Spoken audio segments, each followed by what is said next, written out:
میں نے دنیا میں صرف اپنی ماں کو اپنی خوشی پر مجھ سے زیادہ خوش، میرے غم پر مجھ سے زیادہ رنجیدہ، میری تکلیف پر مجھ سے زیادہ بے چین دیکھا۔ گھڑی کی ٹک ٹک کو معمولی نہ سمجھو، یہ زندگی کے درخت پر کلہاڑی کے بار ہیں۔ ایک اچھی کتاب 100 دوستوں کے برابر ہوتی ہے اور ایک مخلص دوست پوری ایک لائبریری کے برابر ہوتا ہے۔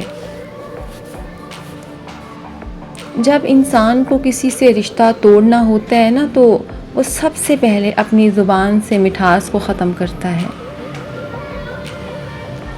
محنت اتنی خاموشی سے کرو کہ آپ کی کامیابی لوگوں میں ہلچل مچا دے۔ اپنی قدر کیجیے کیونکہ اپنے سوا کوئی اپنا نہیں۔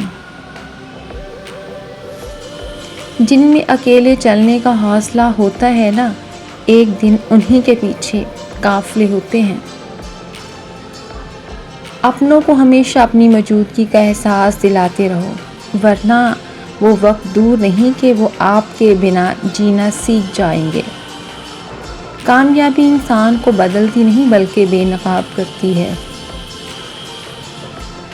انسان کی انسانیت تب ختم ہوتی ہے جب اسے دوسروں کے دکھوں پر ہنسی آنے لگے۔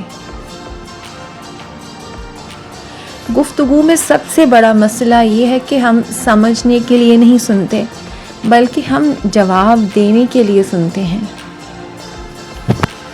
ساری دنیا کے سارے لوگ تمہارے اپنے فائدے کے لیے چاہتے ہیں، صرف ایک تمہارا رب ہی ہے جو تم کو تمہارے فائدے کے لیے چاہتا ہے۔ انسان بھی عجیب مزاج کا ہے، جو اس کی طبیعت کو سمجھے وہ اسے اچھا لگتا ہے، اور جو اس کی نیت کو سمجھے وہ اسے برا لگتا ہے۔ صبر 2 طرح کا ہوتا ہے، ایک وہ جو ناپسند ہو انہیں برداشت کرنا، اور دوسرا جو پسند ہو اس کا انتظار کرنا۔ لوگوں کو اس کی طرح معاف کر دیا کرو جس طرح اپنے رب سے امید کرتے ہو کہ وہ تمہیں معاف کر دے گا۔ لوگ کہتے ہیں پیسہ رکھو، برے وقت میں کام آئے گا۔ میں کہتی ہوں خدا پر یقین رکھو، برا وقت آئے گا ہی نہیں۔